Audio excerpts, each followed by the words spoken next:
Saya pikir banyak orang yang pengen bicara ini, cuma nggak enak untuk menyampaikannya gitu. Makanya saya coba mewakilkan gitu, sehingga ya semoga ini diterima dengan baik.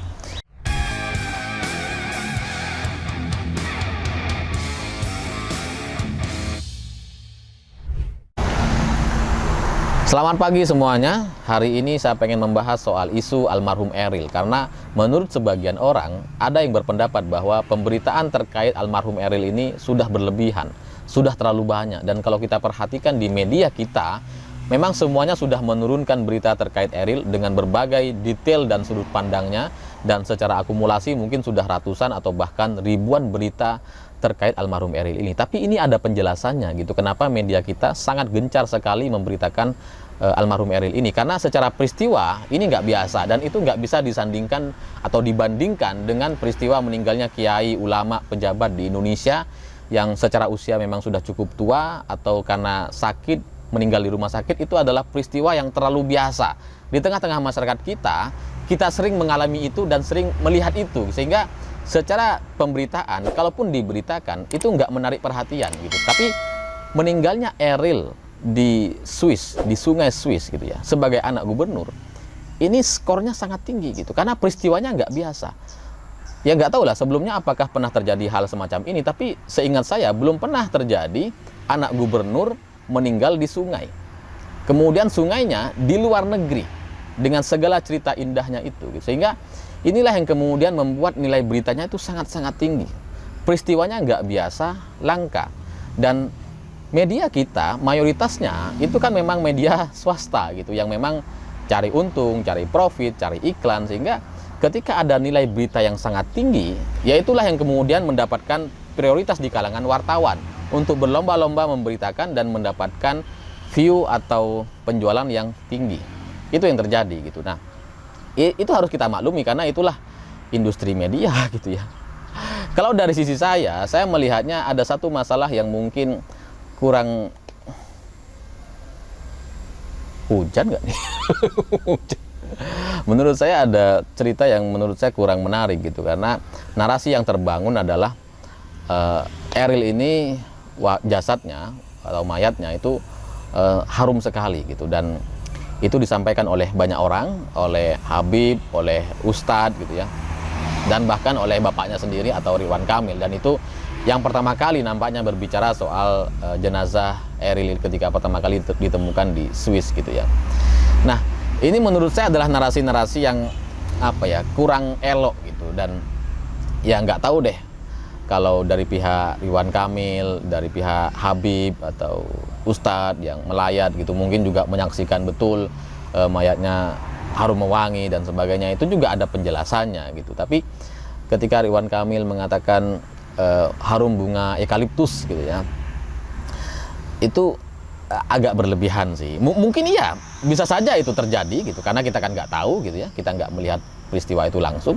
Bisa saja memang seperti itu, tapi karena kita apa ya, ini ada kerangka narasi dan ujung ke pangkalnya gitu ada gitu, sehingga kalau kita melihat narasi bau mewangi gitu ya untuk jasad, ini kan sudah di luar nalar dan nggak masuk akal gitu. Karena ya yang namanya mayat, siapapun itu, ya kalau kelamaan akan bau juga gitu. Nah, terkait kenapa mayatnya Eril ini kemudian wangi, bisa karena beragam faktor gitu. Bisa karena memang dikasih parfum, pewangi, dan memang begitulah cara kita mengantarkan jenazah gitu. Jadi jenazah itu kan dalam prakteknya kan kita bersihkan sampai bersih. Ada yang 3 kali, 5 kali, pokoknya sebersih mungkin gitu, sampai kemudian wangi gitu ya. Ya kan bersihnya pakai sabun gitu ya. Nah, nanti ketika dikasih kain kafan, ini kemudian di beberapa titik, misalkan di tangan, di kaki, di ketiak gitu ya, itu diberi wangi-wangian supaya nggak terlalu menyengat gitu. Nah, ini adalah perlakuan yang biasa dilakukan ke semua mayat gitu. Nah, cuma nampaknya nggak semua orang paham terkait aturan-aturan ini dan nggak tahu gitu. Nah, itu dalam ajaran agama Islam. Di Kristen sendiri, setahu saya itu juga mirip gitu kan. Dalam Kristen itu ada peristiwa tutup peti gitu. Nah, ketika peti masih dibuka, itu kan biasanya di sudut-sudutnya tuh dikasih minyak wangi semuanya supaya wangi gitu. Atau di bawahnya dikasih es es kering gitu supaya mayat itu tidak tidak bau gitu. Nah, ini kan memang adalah peristiwa yang biasa sebenarnya gitu ya. Tapi ketika diklaim dikait-kaitkan dengan jihad, masuk surga, harum mewangi, inilah yang kemudian menjadi permasalahan gitu. Karena kalau kita ngelihat ulama, kiai, atau bahkan nabi-nabi gitu ya, dalam banyak cerita itu kan nggak ada misalkan ceritanya makam ulama atau jenazah ulama itu harum mewangi gitu. Jarang lah.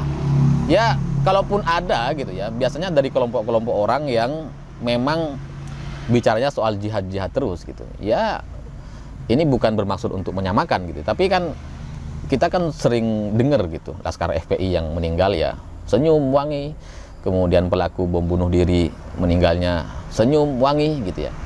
Itu kan narasi-narasi yang terus diulang-ulang oleh kelompok tertentu gitu. Nah, ketika Ridwan Kamil mengucapkan ini beberapa hari yang lalu, saya tuh sudah mulai merasa ini kok berlebihan gitu ya. Tapi karena kita menghargai beliau lagi berduka, lagi bersedih, anaknya meninggal dunia, ya udahlah kita diem aja dulu deh gitu ya. Ya udahlah kita maklumi gitu ya. Udahlah kita biarkan aja, mungkin itu adalah cara dia untuk menenangkan diri, untuk menerima dan lebih ikhlas lagi ke depannya. Udah biarin gitu. Tapi ketika mulai banyak artis, ulama, habib, ustadz mulai bicara hal yang sama, inilah yang kemudian jadi kayak mengganggu gitu.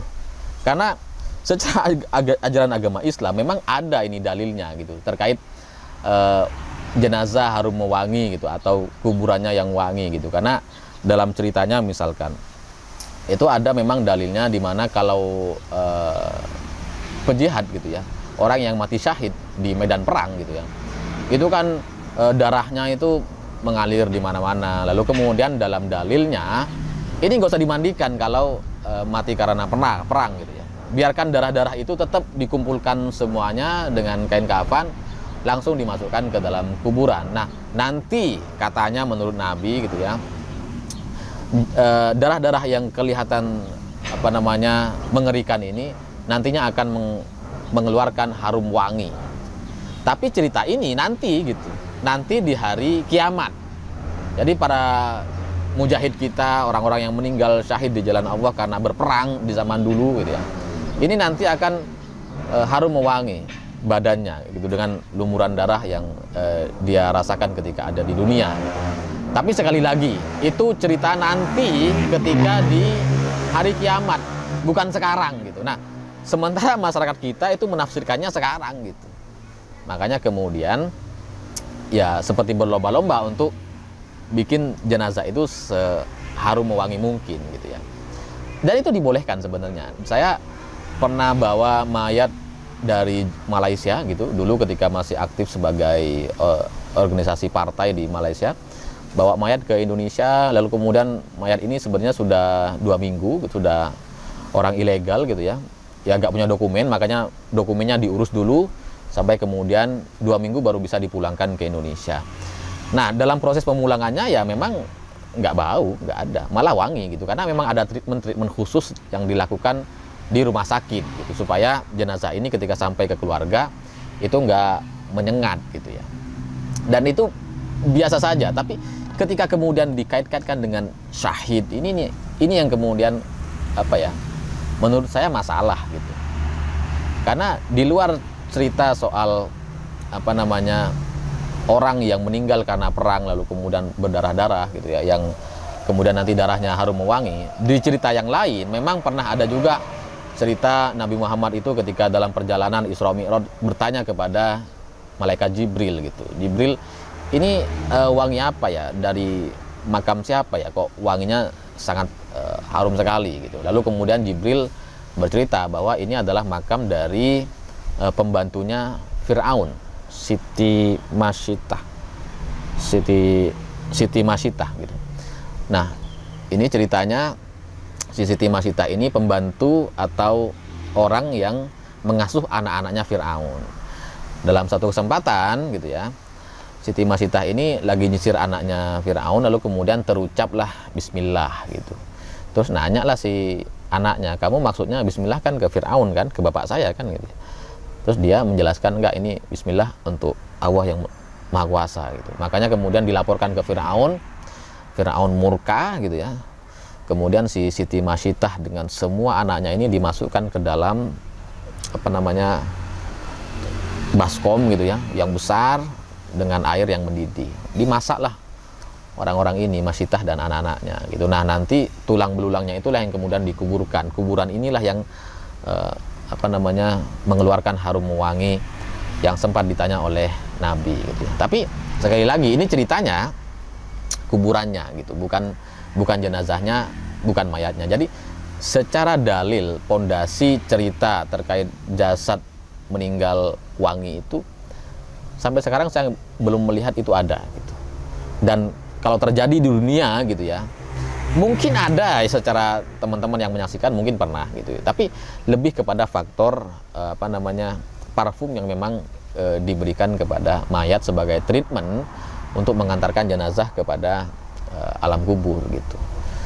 Nah, ya tapi sekali lagi gitu, karena kita sedang berduka, kita nggak mungkin kan menyalah-nyalahkan Ridwan Kamil yang sudah kehilangan anaknya gitu. Tapi terus terang memang ketika ulama apa namanya, ketika Habib, Ustadz, tokoh-tokoh artis juga bersaksi hal yang sama, pemberitaannya di mana-mana terkait jasad yang wangi ini yang kemudian membuat saya merasa ini mengganggu sekali gitu, karena jadinya kan jadi satu narasi dengan kelompok-kelompok itu gitu, kelompok-kelompok yang aksi teror bom, aksi Laskar FPI gitu. Jadi mirip dengan mereka gitu. Ya kasihan lah dengan keluarga Ridwan Kamilnya gitu kan, dikait-kaitkan dengan kelompok itu. Dan di sisi lain, yang namanya orang hidup dan meninggal dunia itu kan apa ya, kita nggak bisa bantu apa-apa kecuali doa gitu. Dan jalannya orang yang meninggal dunia itu ya sudah dengan jalannya sendiri, dengan amalannya sendiri, dan kita nggak bisa bantu gitu. Narasi-narasi yang terbangun hari ini itu cuma untuk membenarkan, mengikhlaskan, lebih memudahkan orang-orang yang ditinggalkan itu untuk ikhlas dan bahagia menerima itu, lebih mudah menerima gitu dengan cerita-cerita yang positif itu. Sementara orang yang meninggal ya sudah dengan jalannya sendiri. Terkait syahid, ya mungkin memang ada dalilnya gitu, bahwa orang yang meninggal di sungai atau tenggelam itu syahid gitu. Memang ada gitu. Tapi sekali lagi, kalau soal jenazah yang wangi ini sampai sekarang saya belum melihat itu ada dalilnya atau patokannya gitu. Sehingga ketika ini dinarasikan oleh banyak orang, menurut saya ini perlu dihentikan gitu, karena kasihan Ridwan Kamilnya gitu kalau dikait-kaitkan dengan kelompok mereka.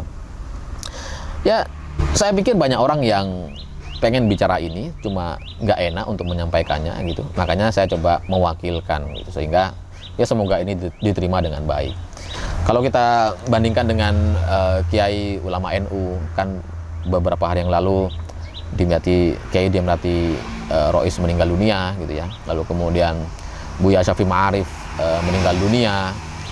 Itu kan nggak pernah terlontar atau muncul narasi-narasi jenazahnya harum mewangi. Padahal siapa yang nggak tahu Buya Syafi'i Ma'arif dan Kiai Haji Dimyati Rois dengan segala santri, keilmuan, dan apa yang beliau lakukan untuk Indonesia gitu ya. Itu ya bukan untuk membanding-bandingkan dengan almarhum Eril, enggak gitu, tapi semua orang, mayoritas kita tuh tahu gitu. Dan ribuan orang warga yang mengantar Kiai Dimyati Rois ini juga besar sekali, sangat-sangat besar sekali. Tapi nilai beritanya nggak ada karena tadi skor itu.